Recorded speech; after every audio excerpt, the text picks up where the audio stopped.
வணக்கம். இது news first prime time sunrise. அனைவருக்கும் இனிய காலை வணக்கங்கள். நீங்கள் இணைந்து கொள்வது பிரைம் டைம் சன்ரைஸ் காலை நேர பிரதான செய்திகளுடன். இன்று மே மாதம் 30ஆம் தேதி வெள்ளிக்கிழமை. மலர்ந்திருக்கும் இந்த நாள் அனைவருக்கும் மகிழ்ச்சி பொங்கும் நாளாக அமைய வேண்டும் என்று நியூஸ் ஃபர்ஸ்டின் சார்பாக வாழ்த்துக்களை தெரிவித்துக் கொள்கின்றோம். காலை நேர பிரதான செய்திகளில் முதலில் தலைப்புச் செய்திகள். மேல் மாகாணத்தில் நிலவும் ஆசிரியர் வெற்றிடங்களுக்கு ஆசிரியர்களை இணைக்கும் போட்டி பரீட்சையை விரைவில் நடத்த தீர்மானம்.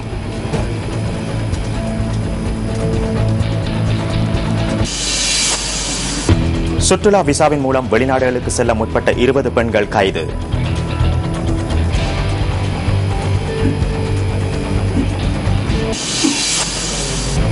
ராணுவ ஹெலிகாப்டர் சுட்டு வீழ்த்தப்பட்டதில் 14 பேர் கொல்லப்பட்டதாக உக்ரைனின் இடைக்கால ஜனாதிபதி தெரிவிப்பு.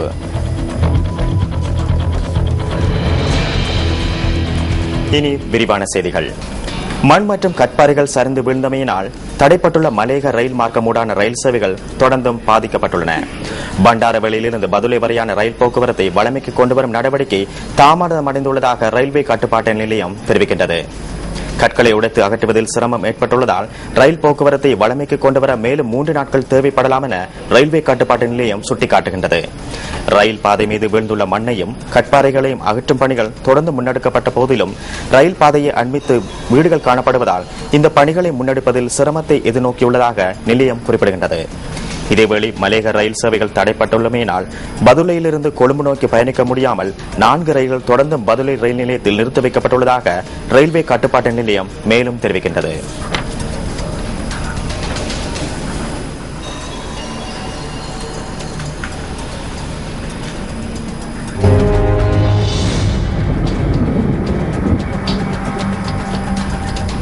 நாட்டின் சில பகுதிகளில் தொடர்ந்தும் சீரற்ற வானிலையே நிலவுகின்றது. இன்றைய வானிலை தொடர்பான தகவலை அறிந்து கொள்வதற்காக வளிமண்டலவியல் திணைக்களத்தின் வானிலை அதிகாரி கே சூரியகுமாருடன் நாம் ஸ்கைப்பினூடாக தொடர்பினை ஏற்படுத்துகின்றோம். வணக்கம்.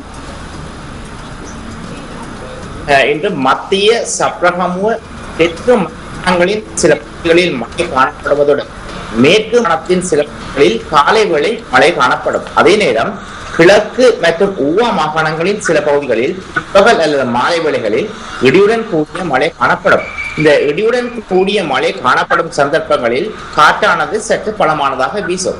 கடற்பிராந்தியங்களை பொறுத்தவரையில் இலங்கை தீவை சுற்றியுள்ள ஆழ்கடல் பிரதேசங்கள் பலவற்றில் மழை காணப்படும். முக்கியமாக புத்தளம் முதல் கொழும்பு காலியூடான அம்பாந்தோட்டை வரையான ஆழ்கடல் பிரதேசங்களில் இடியுடன் கூடிய மழை காணப்படும். கடல் பிராந்தியங்களில் காற்றின் வேகமானது மணித்தாளத்துக்கு 20 கிலோமீட்டர் முதல் 40 கிலோமீட்டர் வரையான வேகத்தில் தென் மேற்கு திசையிலிருந்து காற்று வீசும். மாத்தறை முதல் அம்பாந்தோட்டை ஊடான பொத்துவில் வரையான ஆழ்கடல் பிரதேசம் மற்றும் புத்தளம் முதல் மன்னார் காங்கேசந்துறை ஊடான திருகோணமலை வரையான ஆழ்கடல் பிரதேசங்களில் இடையிடையே காற்றின் வேகமானது மணித்தாளத்துக்கு 50 கிலோமீட்டர் முதல் 60 கிலோமீட்டர் வரை அதிகரித்து வீசுவதன் காரணத்தினால் மேற்சொல்லப்பட்ட இந்த ஆழ்கடல் பிரதேசங்கள் இடையிடையே சற்று கொந்தளிப்பாகவும் காணப்படும்.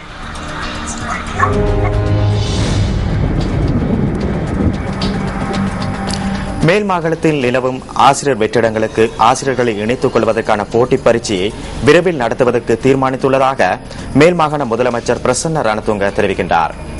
2011ஆம் ஆண்டு நடைபெற்ற ஆசிரியர் போட்டி பரீட்சையில் சித்தி அடைந்தவர்களில் ஒரு பகுதியினருக்கு இதுவரை நியமனங்கள் வழங்கப்படவில்லை என முதலமைச்சர் சுட்டிக்காட்டுகின்றார்.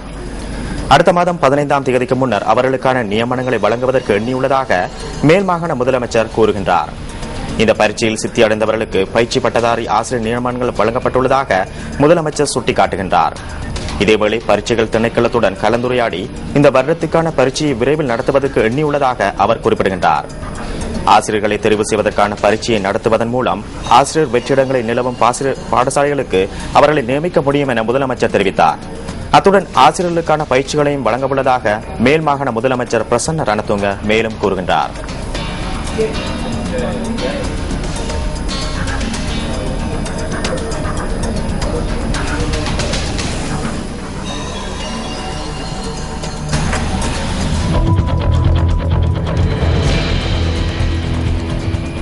சுற்றுலா விசா மூலம் வெளிநாடுகளுக்கு செல்ல முற்பட்ட 20 பெண்கள் கட்டுநாயக்க விமான நிலையத்தில் கைது செய்யப்பட்டுள்ளனர்.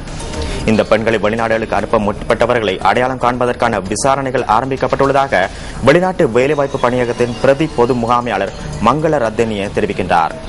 சுற்றுலா விசாவில் மத்திய கிழக்கு நாடுகளுக்கு தொழில் நிமித்தம் செல்லவிருந்த பெண்களே விமான நிலையத்தில் கைது செய்யப்பட்டுள்ளதாக வெளிநாட்டு வேலைவாய்ப்பு பணியகம் குறிப்பிடுகின்றது. தொழிலுக்காக வெளிநாடு செல்கின்றவர்களிடம் தொழில் நிறுவனத்தின் ஒப்பந்தம் அல்லது தொழிலுக்கான விசா இருக்க வேண்டும் என பணியகத்தின் பிரதி பொது முகாமையாளர் சுட்டிக்காட்டுகின்றார். அத்துடன் நாட்டின் சட்டத்திற்கு அமைய தொழில் நிமித்தம் வெளிநாடுகளுக்கு செல்பவர்கள் வெளிநாட்டு வேலைவாய்ப்பு பணியகத்தில் பதிவு செய்து கொள்ள வேண்டும் எனவும் அவர் கூறுகின்றார்.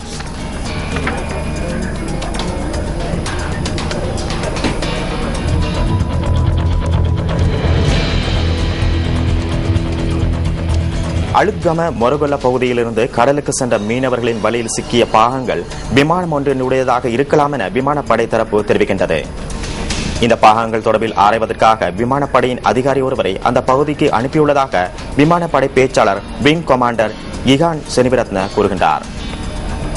மீனவர்களால் கண்டெடுக்கப்பட்ட பாகங்களை மொரகொல்ல போலீசாரிடமிருந்து விமானப்படை பொறுப்பேற்றுள்ளதாக விமானப்படையின் பேச்சாளர் குறிப்பிடுகின்றார். கடலிலிருந்து மீட்கப்பட்ட இந்த பாகங்கள் நேற்று போலீசாரிடம் மீனவர்களால் ஒப்படைக்கப்பட்டன. இவை விமானப்படைக்கு சொந்தமான விமானம் ஒன்றின் பாகங்களா என இதுவரை உறுதி செய்யப்படவில்லை எனவும் விமானப்படை பேச்சாளர் விங் கமாண்டர் இகான் செனிவிரத்ன மேலும் தெரிவித்தார்.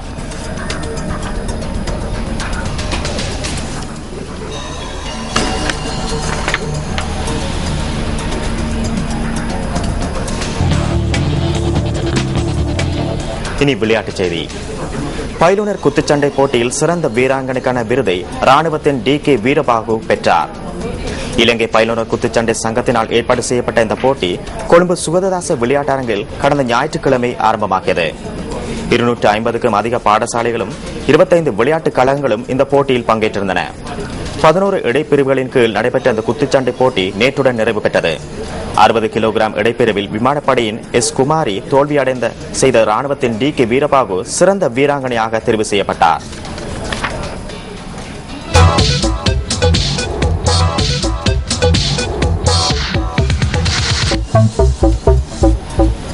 இத்துடன் பிரைம் டைம் சன்ரைஸ் காலை நேர பிரதான செய்தி நிறைவு பெறுகின்றது.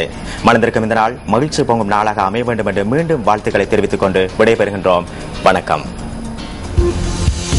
Hotline 0114-896-896 www.newsfirst.lk.